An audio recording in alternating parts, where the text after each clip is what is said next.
ሐምሌ 29 አቤት አቤት አቤት! በቃል ኪዳንህ አምኖ በስምህ የተማጸነኝን ንስሐ ሳይገባ አልወስደውም። በተሰጣቸው ቃል ኪዳን ልጅን እየሰጡ ልጅን እያስታቀፉ የመካኖችን እንባ የሴቶችን እንባ የሚያብሱ ቅዱስ አባት በዚህ የስምንተኛው ሺህ የኃጢአት ዘመን ችግር ፈቺ መፍትሄ ሰጪ ሆነው የተገኙ ታላቅ ቅዱስ፣ ጤና ለሌላቸው ጤናን፣ ትዳር ለሌላቸው ትዳርን፣ ልጅ ለሌላቸው ልጅን፣ ሥራ ለሌላቸው ሥራን፣ ሰላም ለሌለው ሰላምን፣ በተለየ ሁኔታ ደግሞ ልጅ እምቢ ላላቸው ልጅ መውለድ ላልቻሉ ለመካኖች በተሰጣቸው ቃል ኪዳን ልጅን እየሰጡ ልጅን እያስታቀፉ የመካኖችን እንባ የሴቶችን እንባ የሚያብሱ ቅዱስ አባት ምን እሱ ብቻ ልዩና አስደናቂ በሆነው ቃል ኪዳናቸው ይህንን ኃጢአተኛ ትውልድ ከወረርሽኝ፣ ከመቅሰፍት፣ ከአጋንንት እስራት፣ ከኤችአይቪ፣ ከአባላዘር በሽታዎች እንዲሁም ደግሞ ከካንሰር እየፈወሱ የሚገኙ ቅዱስ አባት ከሰው ተፈጥረው ከመላእክት የተደመሩ እንደ ሰው ተፈጥረው እንደ መላእክት የኖሩ በዚች ምድር ላይ ለ500 ዓመታት ሲኖሩ በጨረቃ ላይ ለ50 ዓመት፣ በፀሐይ ላይ ለ50 ዓመት፣ በደመና ላይ ለ50 ዓመት እንዲሁም ደግሞ ዓለምን በመዞርና በኢትዮጵያ በተለያዩ አድባራትና ገዳማት ማለትም በደብረ ሊባኖስ፣ በጎንዲ ተክለ ሃይማኖት፣ በአዘሎ፣ በጸገሮ፣ በሳፍጅ፣ በኤጎራና በበለሳ 350 ዓመታት በአጠቃላይ ለ500 ዓመታት በጾም በጸሎት በስግደትና በስብከተ ወንጌል ሲጋደሉ የኖሩ የገድልህ መጽሐፍ የጻፈ ያልጻፈ የሰማ ያሰማ የተረጎመ ያስተረጎመ ደስ ብሎት በቤተ ክርስቲያን ተገኝቶ በዓልን ያከበረ በአንተ ስም ለተሰየመች ቤተ ክርስቲያን አቅሙ በፈቀደው መልኩ ማንኛውንም መባና ስጦታ ያበረከተ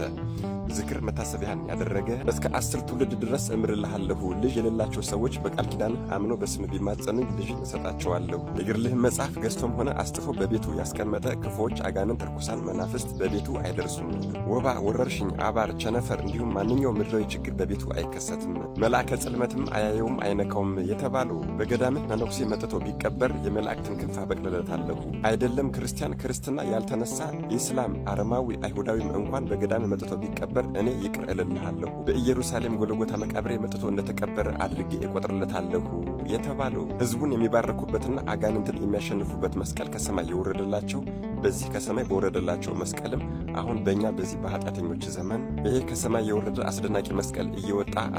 አስደናቂ ተአምርን የሚፈጽምላቸው ገና ሕፃን እያሉ በ5 ዓመታቸው ወደ ቤተ ክርስቲያን ከእናታቸው ጋር እየሄዱ እያለ የእመቤታችንን ስነ ስዕል አይተው እጅግ በጣም ተደስተው ቢስቁ እመቤታችን ከስነ ስዕል ውስጥ በግዘፍ አካል ወጥታ ከየት አውቀኸኝ ነው እንደዚህ የምትደሰተውና የምትስቀው ብላ አንተ የልጅ አገልጋይ ትሆናለህ፣ በዚች ምድር ላይም ለሰማይና ለምድር የሚከብድ ተአምር እየፈጸምክ ለ500 ዓመታት ትኖራለህ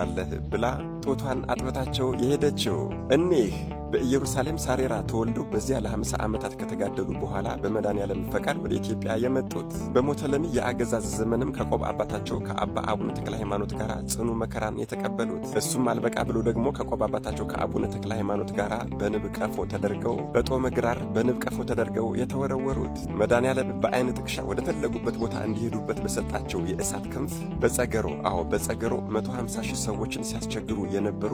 ከ180,000 በላይ የአየር አጋንንትን እንዲሁም ደግሞ እርኩሳን መናፍስትን እንደ ትቢያ የበተኑ በዚያው በጸገሮ ደግሞ በባህር ውስጥ ገብተው ለ50 ዓመታት ኢትዮጵያን ማርልኝ ብለው በመጸለይ ኢትዮጵያን ያስማሩ። በዚህ አይነት ሁኔታ ብዙ ነፍሳትን እየማሩ እያለም ሰይጣን ቀንቷልና የሀገሩ ሰዎች ላይ አድሮ በዝሙት የጸነሰች ሴት አምጥተው እሳቸው ናቸው ከሷ የጸነሰች ብለው በሐሰት እንዲከሷቸው አደረገ። በዚህ ጊዜ ቅዱሱ አባታችንም ሕዝቡን ሰብስበው አንቺ ሴት ከኔ ነው የጸነስሽው አሏት። እርሷም በሐሰት አዎ ካንተን የጸነስኩት አለቻቸው። በዚህ ጊዜ አባታችንም በጣም በማዘን በአንቺና በእኔ መካከል ሕያው እግዚአብሔር እውነቱን ይፍረድ ቢሉ ይህቺ ሐሰት የተናገረች ዘማዊት ሴት ከሁለት ተሰንጥቃ ሞታለች። ከዚያም ቅዱሱ አባታችን ይህችን ሲጋደሉባት የነበረችውን ጸገሮን የተዘራው አይብቀልብሽ፣ የተተከለው አይጽደቅብሽ፣ ብርድና ውርጭ ይፈራረቅብሽ፣ ቅዝቃሴው ይበርታብሽ ብለው ረግሟት ወደ ሰሜን ጎንደር ወደ ጎንዲ ተክለ ሃይማኖት ሄደው በዓታቸውን በዚያ አጽንተዋል። ታዲያ እኒህ ቅዱስ አባትም በጎንዲ ተክለ ሃይማኖት ረዥም ዓመታት ከተጋደሉ በኋላ በሐምሌ 29 ቀን አርፈው በዚያው በጎንዲ ተክለ ሃይማኖት ከተቀበሩ በኋላ በእርግማናቸው መሰረት በመንዝና በይፋት ብርዱና ውርጩ ቅዝቃዜው ቢበዛባቸው በዚያው አካባቢ የሚኖሩ አንድ የበቁ ባህታዊ ወጥተው በሐሜታችሁ ምክንያት እጨ ዮሐንስ ስለረገሟችሁ ነው ይህ ሁሉ መከራ እየደረሰባችሁ ያለ ብለዋቸው አሁንም ቢሆን የእግዚአብሔር ፈቃድ ሆኗልና ጎንዲ ተክለ ሃይማኖት ሄዳችሁ ግማደ አጽማቸውን ይዛችሁ ኑ ብለዋቸዋል። የመንዝና የይፋት ሕዝብም አባታችን ከተቀበሩ ከ134 ዓመት በኋላ ወደ ጎንዲ ተክለ ሃይማኖት ሄዶ በቅዱሳን እየታገዙና እየተመሩ